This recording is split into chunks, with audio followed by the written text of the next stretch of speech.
Hello, good afternoon. I'm Sebastian Glazer. I'm with a criminal justice class. We're in a project to see if college students know anything regarding human trafficking. Can you please introduce yourself and tell us your major? I'm Raven Iverson. I am majoring in biology and microbiology. All right, great. So I'm gonna start out with some simple questions first. So take your time. First question is, what is your understanding of human trafficking? From my knowledge, human trafficking is, a large age range to satisfy a series of different reasons, whether it be, work or sex trafficking or a variety of different reasons why someone would be trafficked. Okay. Now I'm going to ask a good question too. Have any of your classes ever talked about human trafficking or have ever brought the awareness regarding human trafficking? I don't think I've ever had a class where it was a part of the curriculum. Of course, there's been a few different conversations, but never anything really in detail. Okay. So now I'm going to name off some facts regarding human trafficking, and I want to see if you knew some of these facts or if any of this surprised you. So some of the few facts we're able to investigate is human trafficking earns global profits of roughly $150 billion a year for traffickers, and $99 billion of which comes from commercial sexual exploitation. Did you ever have an idea that it was such a large industry? I'm gonna be honest. I knew it generated a lot of revenue, but I feel like that's a ridiculous number. It's huge. Yes, it very much is. Another fact that we were to research is the average age a teenager to sex traded in the United States is 12 to 14 years old. Many victims are runaway girls who are sexually abused as children. What do you think of that fact? I think that's a very scary fact. I think you said teens. Those aren't even teenagers. Those are, Children, basically, preteens. Yeah, 12, not even a teenager. I do understand, that would be a large area of profit for traffickers, but that's scary to think about. And then the last one, some of the main venues of sex trafficking, according to the year 2021, is number one, pornography, which has recruited over 807 victims, spa massage parlors that have recruited 596 people, and hotel motel businesses that have recruited anywhere from 579 people. Those are just for sex venue trafficking. And then for venues of labor trafficking, domestic work has recruited over 185 sex trafficking victims. Agriculture on farms has recruited over 117 people, and construction facilities has recruited over 65 victims. What do you think of these numbers regarding which places or what businesses or enterprises are recruiting either labor trafficking or sex trafficking victims? I think a lot of people don't consider labor trafficking, but in my mind, that's like one of the first things that comes up when you talk about farm workers and migrant workers just trying to figure out how to eat for the night, going from place to place, trying to figure out.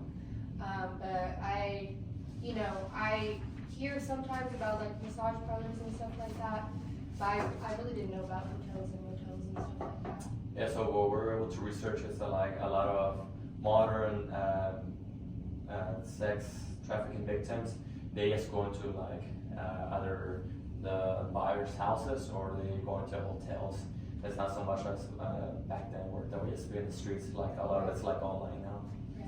So after knowing all these facts, I'm gonna give you the last question. So, how are some ways we can prevent human trafficking or spread awareness here in the United States or here in college or in the state in general? What do you think are some ways? I think that I'm by no means saying we're not putting in effort to stopping these things, but putting in harsher punishments for things like child pornography and pushing for investigation in labor agricultural and other types of labor, to ensure that those companies and places do not have people who are being trafficked to complete these jobs. I feel like a lot of the time, those victims are being blamed for what's happening to them, as opposed to the people who are bringing them here, or taking them away from where they were from to do those things. Okay, that's a really good way to try to reduce or spread awareness. And lastly, I would just like to mention that, did you know there's a human trafficking prevention month?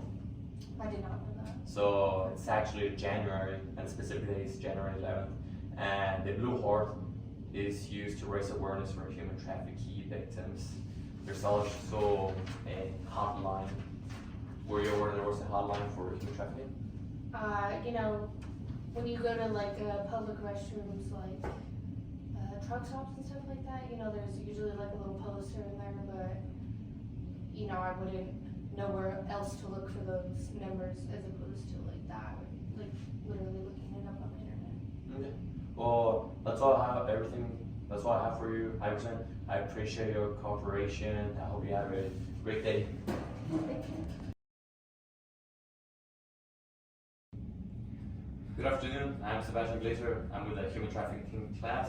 We're doing a project to see if the average college student goer knows anything regarding the topic of human trafficking. Can you please introduce yourself and name off your major? I'm Christian, and I'm an anthropology major. All right, nice to meet you, Christian. So here are some of the following questions. Please take your time answering them. So the first question is, what is your understanding of human trafficking? I know it's kind of the forced. It's like a modern day version of slavery, really. People control you, and you kind of get sent places that you don't really know. Pretty good. It's pretty good. Now I'm going to ask you the second question. Have any of your classes ever talked about human trafficking or brought up the subject in any type of way or tried to spread awareness? Not particularly spreading awareness. It's been more of in certain countries, this is a higher danger than others. But no, I don't usually, at least in my field of study, we don't really talk about that kind of stuff. Okay. So now I'm going to name off some facts regarding human trafficking, and I just want to hear your opinion, and then from there I can ask you the last question. So, fact number one. Human trafficking earns global profits of roughly $150 billion a year for traffickers, 99 billion of which comes from commercial sex exploitation. What do you think of that fact? I think that's crazy about how profitable it is. It really shows how prolific and how widespread it is, and that people pay that much for it. Yes, it's the global problem. So fact number two, the word research was the average age a teen enters the sex trade in the USA is 12 to 14 years old. Many victims are runaway girls who were sexually abused as children. Did you know this fact at all? I didn't, but I did know that a lot of times it does start young, and it's kind of like the only life that they know, so they don't know how to reach out or get out of it. Yes, that is the unfortunate fate for a lot of younger children that do not have parental roles. And the last fact that I wanted to name off to you is, here's some of the venues of sex trafficking in 2021. So for pornography, there was 807 victims. Illicit massage and spa businesses, there was 596 victims. And hotel-motel based venues of sex trafficking was 579 people. And then for venues of labor trafficking, there was domestic work was 185 people, agriculture and farms were 117 people, and construction facilities were 65 people. So what do you think regarding these venues of both sex trafficking and forced labor trafficking? I think it's really crazy how widespread it is, and it goes kind of through every sort of occupation, really. Yes, it really does. So it goes anywhere from the food industry, all the way to agriculture, all the way to hotel-based and pornography itself. Now that you know some of these facts, I'm able to ask you the last question. How are some ways we can prevent human trafficking or spread awareness? Either here in the United States, in New Mexico, on campus, what do you think some things we can do? I think definitely providing more resources, honestly. A lot of people are really ignorant to kind of what happens and what's going on underneath the scenes. So maybe making it like a required course in some of these classes. I know college can be a really impactful way of giving people the knowledge that they need in order to kind of stop these things, right, for the future. So maybe giving it a required course, maybe making human trafficking kind of like a viewing the wider world course that people have to take in order to really educate themselves. Because if we're the ones going up into Congress and so forth, being able to make these new laws and the future of law enforcement and all that stuff, we are more adept to knowing these things and stomping them out. That sounds like a really good suggestion, Christian. And finally, as to finish it off, did you know there's a human trafficking awareness month? I did, actually. Yes? Yes. Are you aware of what month that is? I'm not. So the month is actually January, and the specific date is January 11th. And the Blue Heart is used to raise awareness with human trafficking. Were you aware that there's a human trafficking hotline? I did. A lot of times traveling through different states, you'll see it like posted into like the rest areas over there. Oh, okay. That's perfect. Well, that's all I have for you, Christian. Thank you a lot for your answers and your honest interview. Thank you. Good afternoon. I'm Sebastian Glazer. I'm with the criminal justice class. We are doing a project regarding human trafficking. We're interviewing ongoing college students on their knowledge and understanding of human trafficking. Can you please introduce yourself and tell us what's your major? My name is Jillian Macbeth, and I have a double major in government and anthropology. Well, nice to meet you, Jill. Nice to meet you. So we'll start with the first question. What is your understanding of human trafficking? I'm not quite sure what the difference between sex trafficking and human trafficking is. I mean, I guess it's like the difference between human labor versus like sexual labor. But I think I see more, I think I know a little bit more about sex trafficking than human. I guess it's like kidnapping adults and forcing them to do things against their will, like a sense of like slavery almost. I'm not quite sure what human trafficking is. So all those mentioned things you just said, all those things fall under like the umbrella of human trafficking. As you mentioned, like sex trafficking falls under the umbrella of human trafficking, but also labor trafficking, like child exploitation, all that like falls under like the bigger umbrella. So you're completely right. All those things do fall under human trafficking. We'll touch more details on this later on the facts I'm going to give you. So the next question is, have any of your classes ever talked about human trafficking? Actually, yes. The class that I'm in right now, U.S.-Mexico border politics, we have talked about like femicides and Juarez and like human trafficking across the border and how it relates to how like we perceive Mexico and the United States, like false misperceptions and stuff. So my government classes do talk about human trafficking, but I don't know too much about it. No, it's still really good. Based off of the answers of other persons that we've had the opportunity to talk, many of them haven't had the opportunity to talk about it at all in their class. So it's really good that you've had the opportunity to talk about it in your classes. So now I'm going to move in with some facts regarding human trafficking. I would like to hear your opinion or if you knew about these facts at all. Okay. So, human trafficking earns global profits of roughly 150 billion a year for traffickers and 99 billion of which comes from the commercial sexual exploitation. What's your opinion on that? Wow, that's crazy. Like billions of dollars. Wow. That's so interesting because how is this money being like hidden? I mean, is it going straight through banks? Like that's such like an interesting dynamic of like how is this money in plain sight? You know, so like billions of dollars and we don't see it. This is globally? Or? Yes, globally. Wow. No, I didn't know that. That's crazy.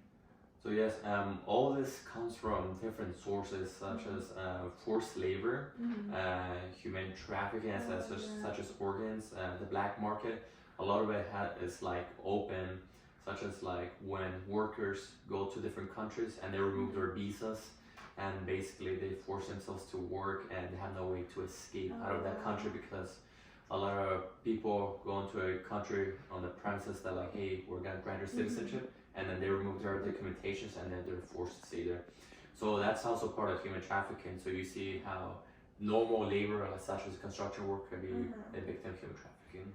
Oh wow, so maybe that's like the money. Yes. That's crazy. So it's not always just about like, hey, we're gonna force this woman or this man to have sex or do all these things against their will. Like sometimes it's just regular labor. So another fact I would like to share with you is the average age 18 enters the sex trade in the United States is 12 to 14 years old. Oh my god. Many victims are runaway girls who were sexually abused as children.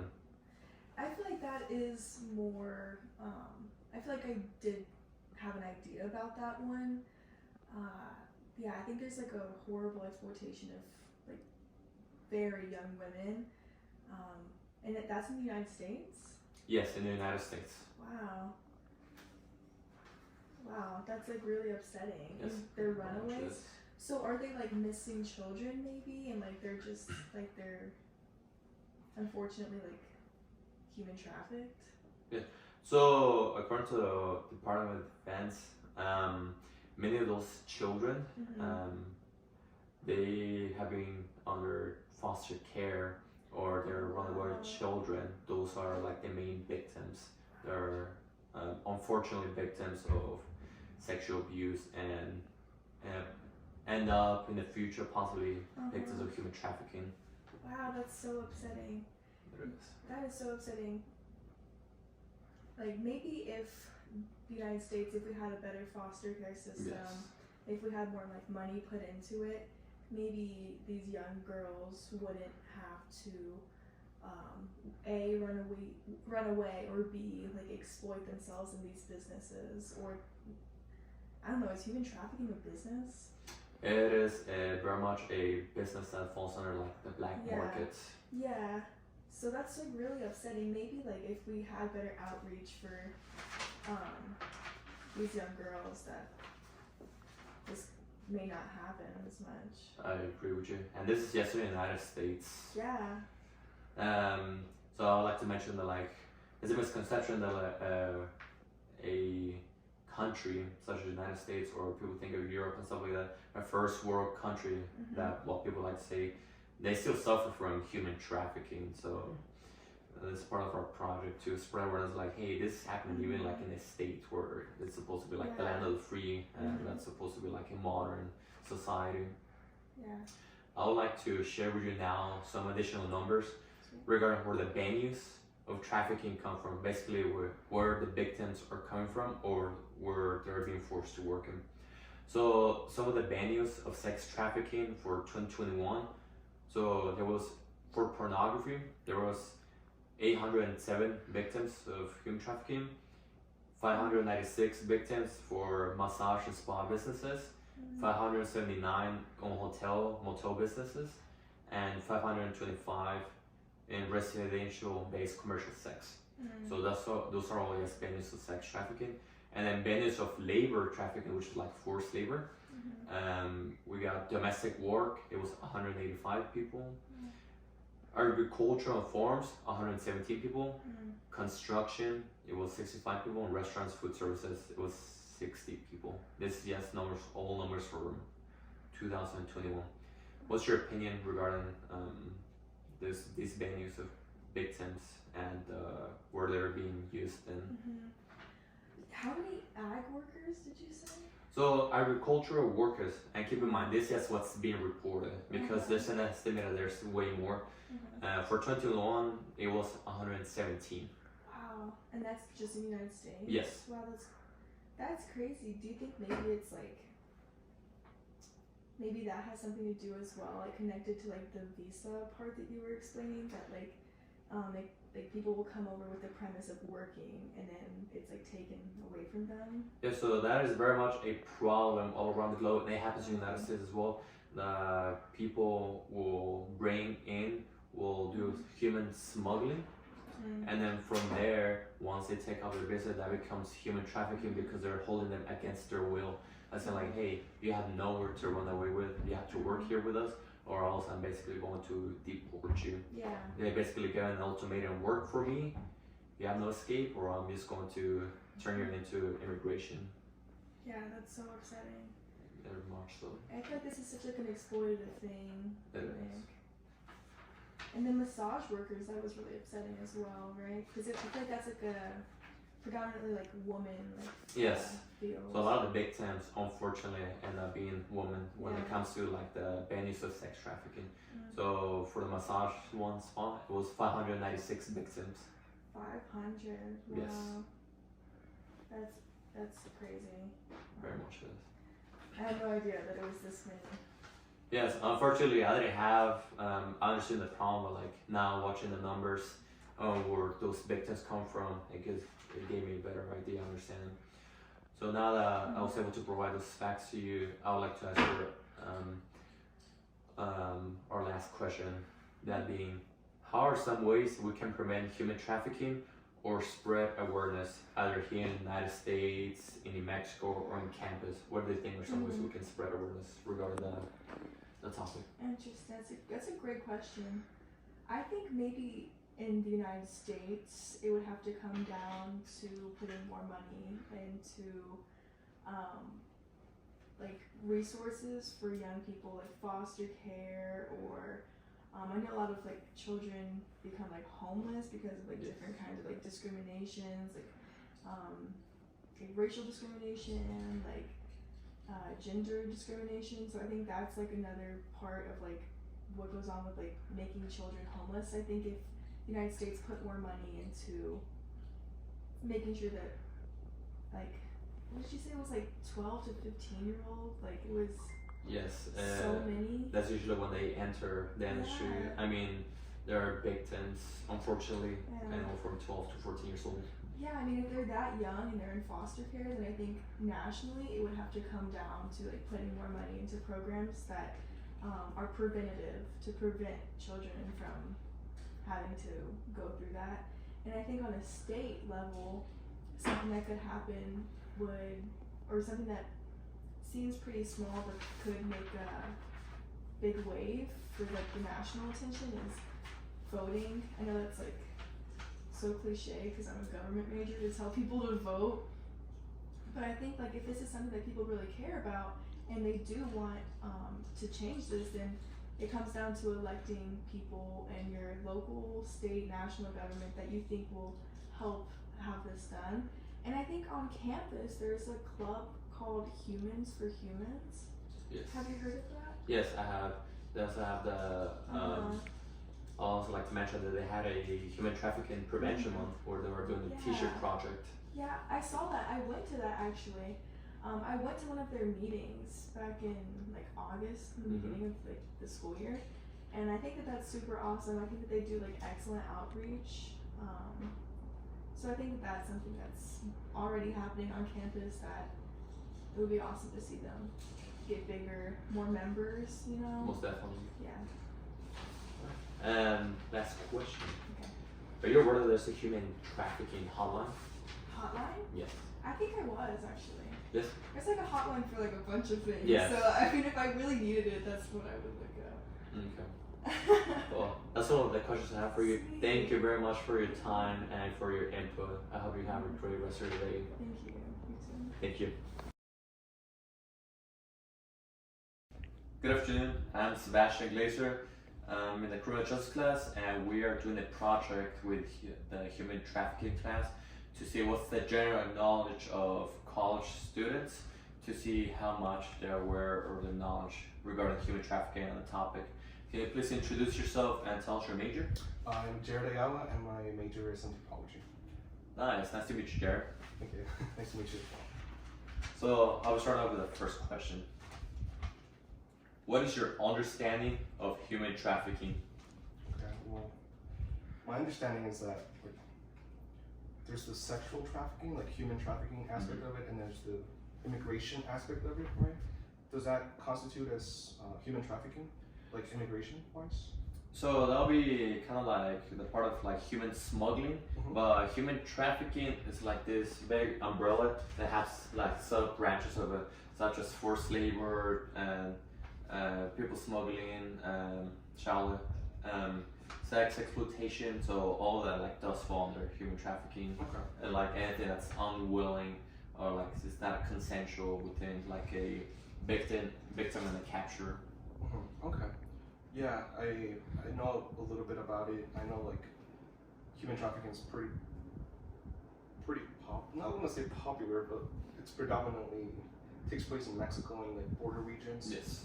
I know Mexico, the northern part of Mexico, southern U.S. has the immigration issue, but also the southern border. There's a few human trafficking that takes place in Veracruz and Tabasco and places like those where they're Yes. sexually forced to just do sexual favors so they could cross to the border. Yes. So that's predominantly what I know.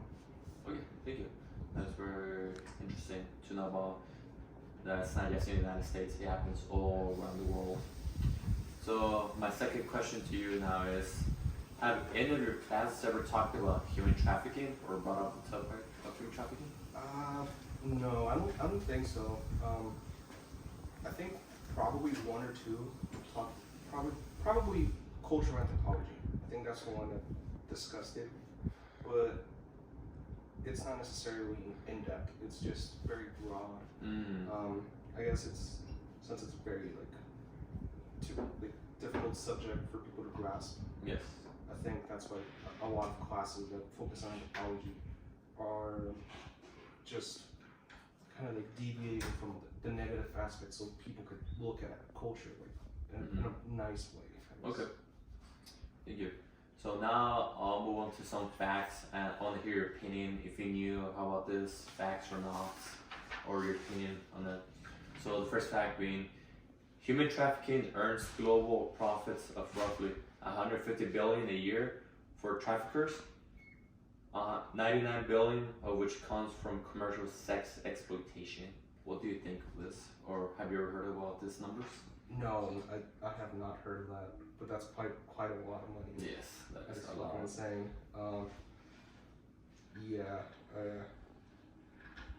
I don't know what to think. That's quite a lot. It's like a little shocking to like taken back. Yes, I had to double check myself to see like 150 billion. Yeah. So yeah, like this like all around the globe. Yeah. So this takes into account like forced labor, sexual exploitation, those two aspects mostly.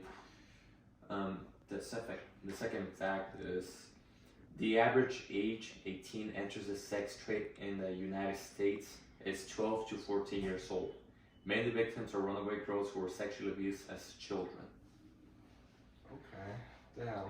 I know they're hard facts. Yeah, they're really like grim. They are very grim. Are they are the children just like the entirety of the United States, or is there a particular region that you guys focused on? So this is like an accumulative like Okay. average. So it might be lower or higher depends on areas of the United States, but some states that do see a high percentage of victims of sexual abuse is states like Texas, California, New York, and Florida. Those some of those, but around the U.S. that is like 12 to 14 years old, unfortunately. Yeah, I didn't know that. Like you hear it always in the border region with young children, like their parents leaving them and then crossing themselves, the children. Yes. But yeah, I didn't know that it was also like that low. Yes, unfortunately. So now I'm going to be talking about where the venues, where the trafficking victims usually, where they're being exploited from, or where they're being forced to work for against their will. So as mentioned, there's usually like the venues of sex trafficking and labor trafficking. That is like the forced like labor and the forced labor committed sex acts. So for the benefits of trafficking, sex trafficking, in 2021, 807 victims were victims of that they work in pornography in the porn industry. 596 were working in the listed massages and spa businesses like massage parlors. 579 were working in hotel motel base sex trafficking, and 525 were resident-based commercial sex. And then for the benefits of labor trafficking, there was 185 victims for domestic work, 117 for agricultural farms, 65 for construction, and 60 for restaurant and food services. Well, what's your opinion regarding this, or what's your first impression regarding these numbers? Yeah, the pornography one makes a lot of sense. The massage parlor as well. Like, I don't know if you've heard, or like in El Paso, they recently busted this massage parlor where they have like sex workers. Yes, I've heard many times. It's not very uncommon to hear, especially around the border. But like, yes, I've heard in El Paso. That is one of the biggest sex trafficking venues, unfortunately, like sex massage parlors. Yeah, the one that shocked me a little was the construction one. I figured that one would be a little higher because, you know, like a lot of immigrants, that's the first thing they go to, you know. So you're tracking, this is just what's being reported. The estimate's way higher, but unfortunately a lot of the times victims don't like to speak out, yes, out of repercussions from their captures. I also like to mention that like a lot of the trafficking victims, when it comes to like labor, they don't want to talk to the authorities because they are afraid of being deported back. When it comes to like sex trafficking, since it is an illegal crime to do like illicit or spa or like massage parlors or resident-based commercial sex, that is a crime. So like police do tend to be able to stop the crime, while benefits of trafficking such as like farming or construction is like supposed to be legal, at least in their eyes. Right. So that's why like it's a little bit less noticeable. Mm. So that's why the numbers in labor trafficking tend to be lower on the number of victims that are their whereabouts or what's going on with them. Okay, that makes a lot of sense now. Let me explain it. So now I would like to ask you the last question now that you have a little bit of a bigger understanding after giving you those facts. So how are some ways we can prevent human trafficking or spread awareness? This can either be in the United States, in New Mexico, or even in school. What are some ways we can spread awareness? Damn, that's difficult. I think the easier way to spread awareness would be like, you know, those sort of like billboards they put on next to the highways and freeways where it says like, if you're a victim of sex trafficking, call this number. Or yeah, I think academically, like academic institutions, that would be really helpful as well. Like putting up flyers, or if you know someone, like, help them out, have them speak up. I think that would be really helpful. But labor-wise, that I don't know. It's a little difficult. Okay. Well, I think one good way to help out with any of this is just like doing things like this, just informing your fellow student or fellow college goers what's going on, like stating facts, giving numbers on the situation. One thing that I'd like to ask you is, were you aware there's a National Slavery and Human Trafficking Prevention Month? No, I didn't know. So yes, it is actually January. The specific day is January 11th, and on that day, it is good to wear blue hearts. It is used to raise awareness on human trafficking. It is stated that it increases the visibility of victims. That's why I wear blue hearts. Also, last question: were you aware that there's a hotline for human trafficking? Yeah, I'm aware there's a hotline. It's I used to drive from El Paso every day, and you would always see it on the billboards. Yes. It will be there. So, yeah, I'm aware there's a hotline, but yeah. Okay. Well, that's going to be all for today, Jared. Thank you very much for your input, and I hope you have a great rest of your day. Hopefully you learn a little bit more regarding human trafficking, and you can spread this awareness to your fellow classmates, or your family, or your friends. All right, thank you very much, Dustin. Thank you.